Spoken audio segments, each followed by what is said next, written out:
Пиперка во газо клај му да го олути, да така да работи. Чита Александар Станојков.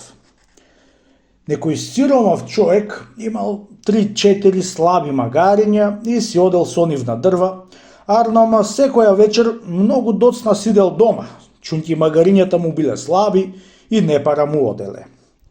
Паднал еднаш на муавет со некој пријател и му се оплакал оти не пара му одат магарињата.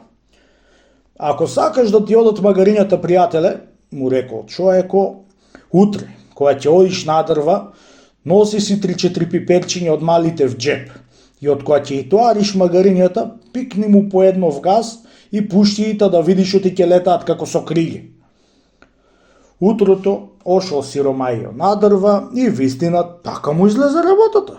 Од кога му пикнал по едно пиперче под опашка, до некој пол саат оделе магарињата така и така да ме карар, а отпосле кога и запалиле пиперчињата, кога трештиле да бегаат, братенце мило, како татарите да и бркаат, очите ќе се изваеле едно врз друго, кој од кој понапред да излези.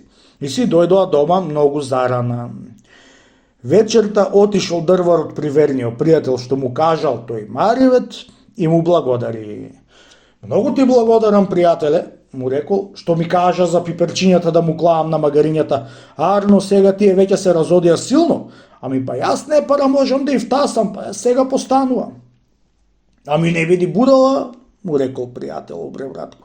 Ами, кога ќе постануваш да не можеш да и втасуваш, носи си ти едно пиперче и клај си го, та да видиш што ештин ќе отвориш. Му благодарил дрварот на пријателот за умо што му го даде и си отиде дома.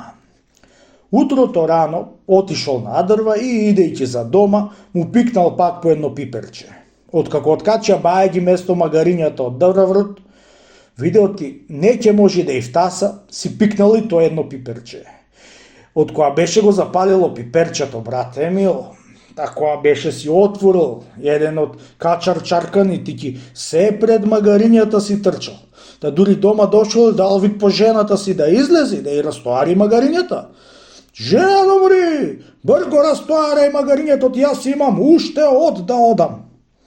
На часо беше избрзал од порта и трештил да бега, како некој улов по сокак, да дури му прегоре лутото пиперче и се вратил дома. Може од оваа приказна да останала пословицата да му се вели на мрзеливите.